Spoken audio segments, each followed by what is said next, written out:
नमल 1.5 माह बाद। सरमा की ठंड दिसंबर के तीसरे अशरे में बढ़ती जा रही थी। वो एक नीली सी सुबह थी। धुंध ने सारे कसर को अपनी लपेट में ले रखा था। सूरज मुंह फेरे नाराज सा बादलों के पीछे गुम था। ऐसे में फ्यूना कसर के बरामदे के जीने चढ़ती दिखाई दे रही थी। स्कर्ट पे स्वेटर पहने, बाल पोनी में बांधे वो कदरे संजीदा और नाखुश दिखाई देती थी। बरामदे में आकर उसने अंदर खुलता भारी मुनकश लकड़ी का दरवाज़ा धकेला तो जैसे ही हीटर्स की गर्म टकोर देती हवा वजूद से टकराई, वैसे ही कसर का अंदरूनी मंजर भी खुलता चला गया। अंदर तमाम बत्तियाँ रोशन थी। लाउंज में मुलाजिम काम करते नजर आ रहे थे। सामने डाइनिंग हॉल के शीशे के दरवाजे खुले थे और सरबराही कुर्सी पर विराजमान मलका निक सिक से तैयार बैठी थी। खुले बाल कंधे पे बाएं जानिब को डाले, स्याह टॉप पहने जिस पे ग्रे सिल्वर लॉकेट चमक रहा था। वो मुस्कुराकर गर्दन उठाए मुसलसल इयरिंग पे उंगली फेरती साथ खड़े अहमर को देख रही थी। वो भी स्याह जैकेट में मलबूस, माथे पे कटे बाल गीले करके पीछे को बनाए सादा मुस्कुराते हुए कह रहा था, गो के ऑक्शन 11 बजे शुरू होगी, मगर आप वहाँ पे 11:14 पे पहुँचेंगी। ये प्राइस बोलेंगी, एक चिट निकाल कर सामने रखी, मुस्कुराकर हाजरीन को देखेंगी। सब अमेज्ड होंगे, लाजवाब होंगे। फिर आपके बैठने से पहले पेंटिंग आपकी होगी और आप उसी शान बेनियाजी से इसको बच्चों की फलाह के लिए बनने वाले इदारे को दिया कर देंगे। कैमरों के शटर्स बज रहे होंगे, आप न्यूज़ में होंगी, मगर आप इंटरव्यू देने से इनकार कर देंगी क्योंकि आप अपने नेक काम की तशहीर नहीं चाहती। PS, आपको मज़ीद तशहीर की ज़रूरत इस हफ्ते पड़ेगी भी नहीं। और मुस्कुराकर सर को खम दिया। फ्यूना ने दूर से ये मंजर देखा, नाक सुखेड़ी और किचन की तरफ चली गई। और यकीनन तुमने इंतज़ामिया से पहले ही बात कर ली होगी, चिट को 2 उंगलियों में उठाकर जवाहिरात ने देखा। वो मेरे अलावा किसी को पेंटिंग नहीं बेचेंगे, राइट? न सिर्फ ये, बल्कि वो 14 मिनट तक किसी को इस रकम तक नहीं आने देंगे। सब सेटल किया जा चुका है।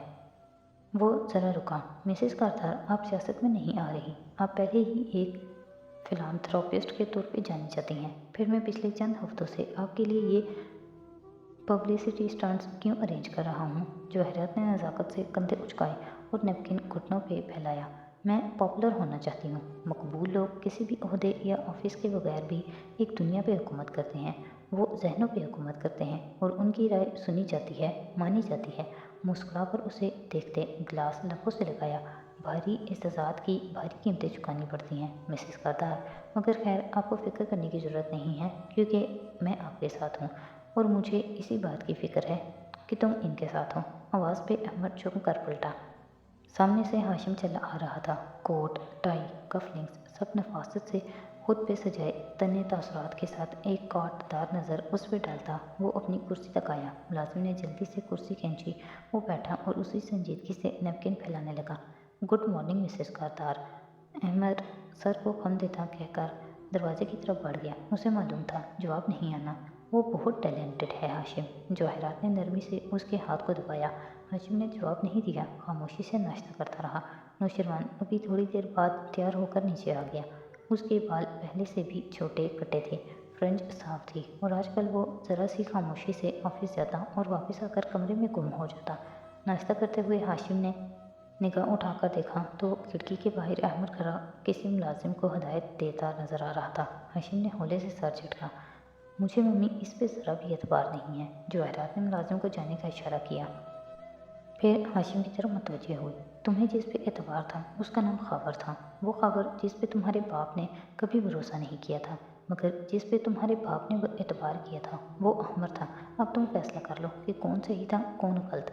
हाशिम के लब भींच गए और वो मज़ीद खामोशी से नाश्ता करने लगा। जवाहिरात ने झुरझुरी लेते जूस का एक और घूंट भरा। मैं सोच भी नहीं सकती थी कि खावर औरंगज़ेब के साथ ये सब। खावर ने डैड को कत्ल नहीं किया। नौशरवान एकदम कांटा पटक कर बोला तो वो दोनों चौंक कर उसे देखने लगे। पल भर को जवाहिरात का दिल बैठा, मगर वो कह रहा था, मेरे बाप को किसी ने कत्ल नहीं किया, उन्हें कोई कत्ल नहीं कर सकता। वो नेचुरल डेथ से फोत हुए थे। सुना आप लोगों ने? और नैपकिन पटक कर खड़ा हो गया। हाशिम ने गर्दन उठाकर तासुर से उसे देखा। तुम अभी तक डिनाइल में हो शेरू। आइंदा कोई भी उनके कत्ल की बात नहीं करेगा, सुना आपने या नहीं? बिगड़ कर कहता वो कुर्सी धकेलता लंबे लंबे डग भरता बाहर निकल गया। नाश्ता अधूरा रह गया था। अधूरी चाय, अधूरे नाश्ते।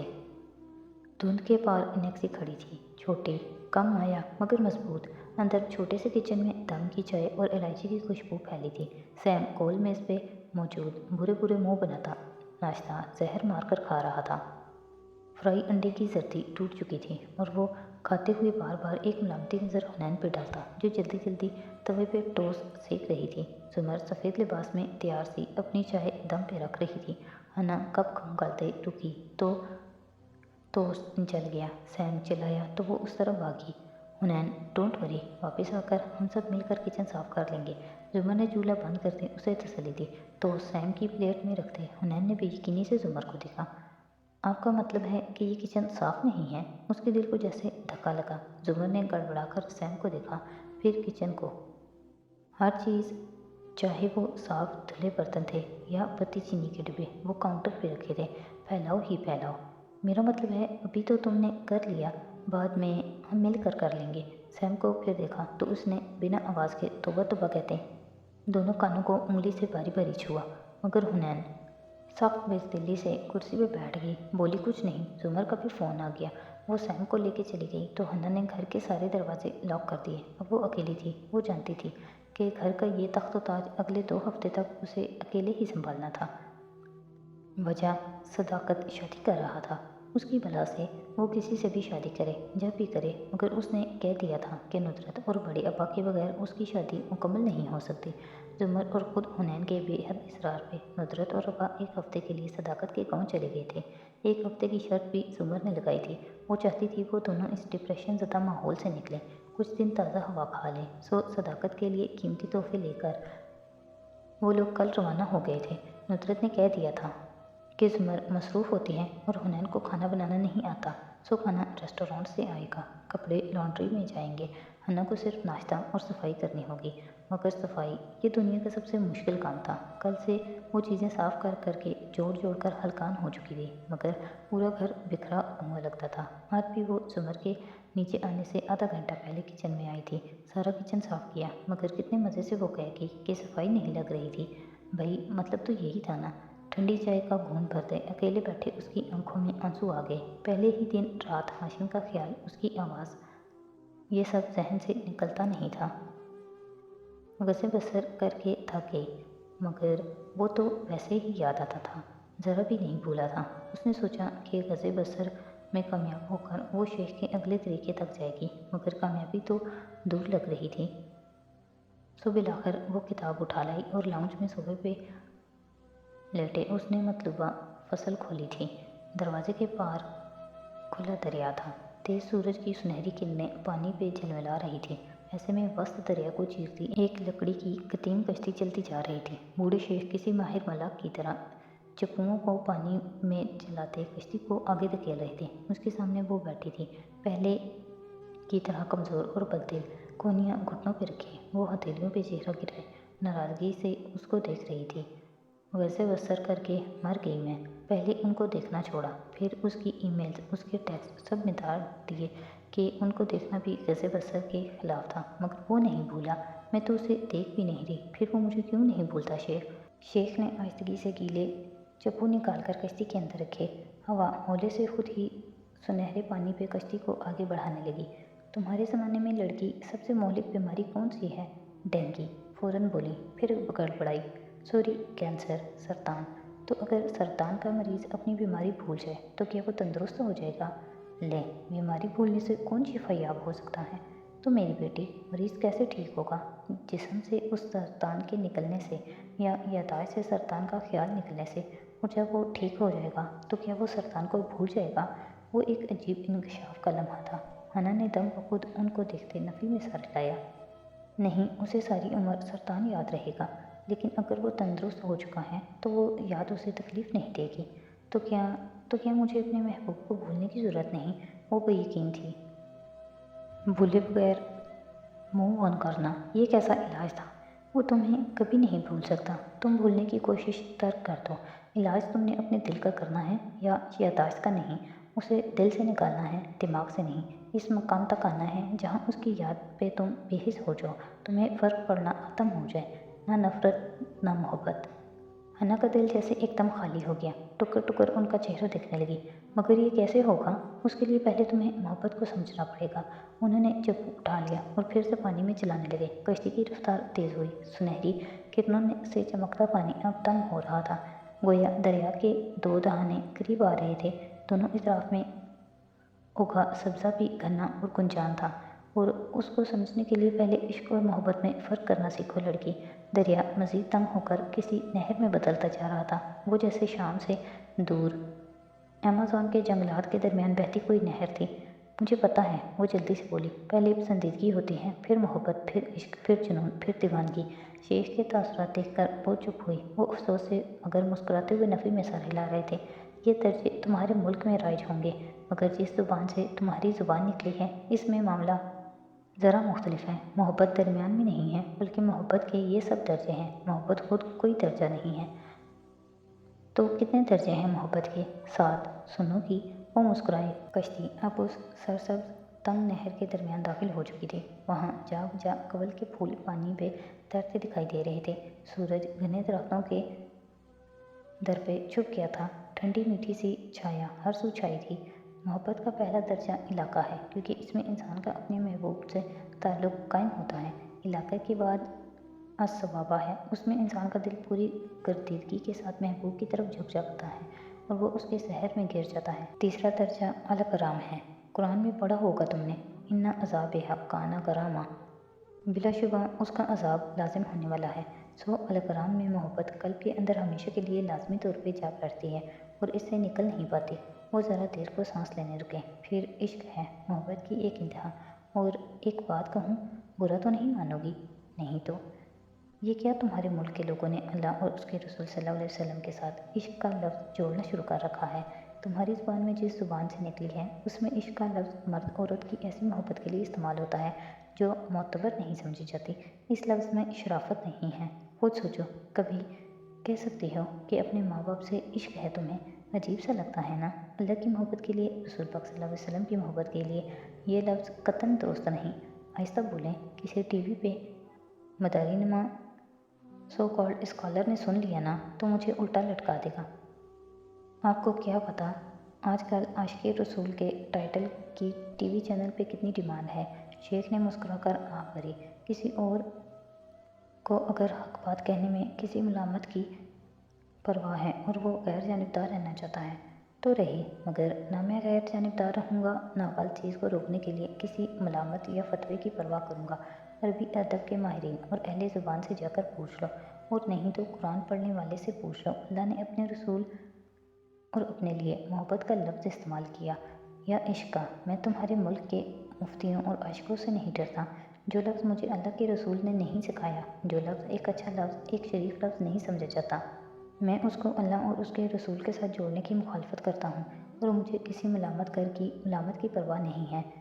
इब्ने क़य्यिम वाला हौसला और जिक्र मेरे अंदर नहीं है। इसलिए हम आगे चलते हैं शेख। उसने मौजू बदलने की तरफ तवज्जो मबज़ूल करवाई और सर झटक कर चप्पू चलाने लगे। कश्ती तेज़ी से पानी को चीरती तैरने लगी। इश्क के बाद शौक़ है।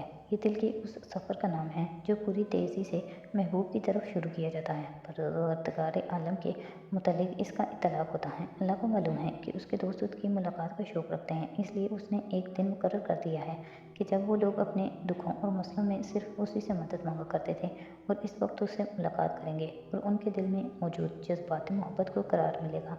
पानी पे चमकते कवल के फूल खुद ब खुद एक तरफ हटकर कश्ती को रास्ता देने लगे। इसके बाद अल्तीतम है, यानी कि इंसान अपने महबूब की इबादत करने लग जाए। महबूब की इबादत करने वाला उसका अहद यानी कि गुलाम बन जाता है।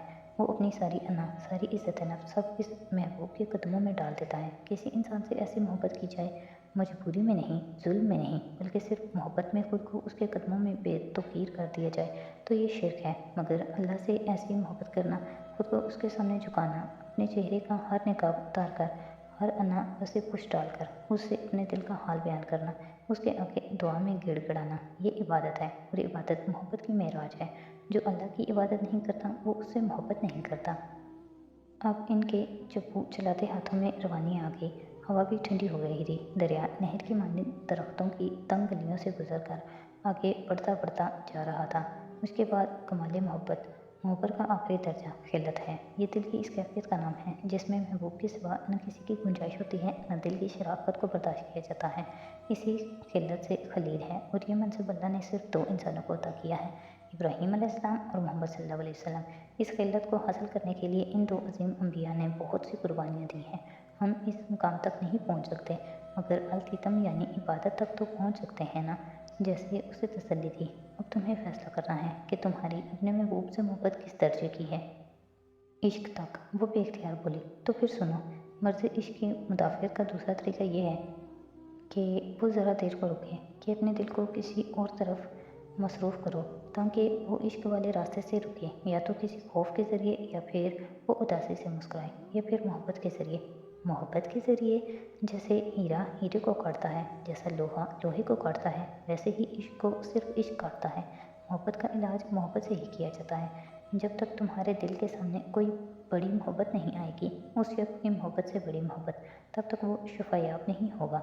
मतलब मुझे किसी और से मोहब्बत करना होगी? नहीं, मोहब्बत जबरन कोई किसी से नहीं कर सकता। ये तो किस्मत में मिलती है। हो गई तो हो गई, ना हुई तो ना हुई, मगर इससे पहले तुम्हें अपने दिल को मसरूफ़ करना होगा। और दिल को मसरूफ़ करने के लिए मुझे अपनी आँख को मसरूफ़ करना होगा, बिल्कुल। लेकिन इसके लिए 2 चीज़ें होनी चाहिए इंसान में। अव्वल, उसमें इतनी अक्ल हो कि अदना और आला मोहब्बत में तमीज़ कर सके, आला को अदना पे फ़ोक़ियत दे सके। और दोम, उसमें इतना सब्र, हिम्मत और इस्तिक़ामत हो कि फ़ैसला कर लिया तो उस पे डट जाए। बहुत लोग अपना फ़ायदा नुकसान खूब समझते हैं, मगर उनमें कल को तर्क करने की हिम्मत नहीं होती। वो ना खुद को नफ़ा देते हैं, ना दूसरों को। मगर जिन लोगों में इतना सब्र और अज़्म होता है, उन्हीं को अल्लाह अपने दीन की इमामत सौंपता है। अगर तुमने इनसे बनना है तो निगाह को किसी अच्छी तरफ लगाओ। ओके, मैं कोई मशग़ला ढूँढूँ? राइट। कमल के फूलों की जोत बुझती गई, पानी की रोशनी मफतूत होती गई, कश्ती मदम होकर कहीं डूब गई और उसने खुद को लाउंज में बैठे पाया। किताब बंद करके वो उठ खड़ी हुई। सिर्फ निगाह झुकाना काफ़ी नहीं, निगाह को मसरूफ़ रखना भी ज़रूरी है। एक अज़म के साथ वो नीचे बेसमेंट में गई, अपने सामान से चंद अच्छी किताबें निकालीं, फिर पेंटिंग के सामान की लिस्ट बनाई जो वो आज ही खरीद लेगी। लैंडस्केप और खूबसूरत घर पेंट करने का कितना शौक़ था उसे। बस वो आज से ये सारी अच्छी किताबें पढ़नेगी और अच्छी अच्छी पेंटिंग्स बनाएगी। यूँ वो मसरूफ़ हो जाएगी और उसका दिल हाशिम के असर से निकल जाएगा। उसने तहैया कर लिया था।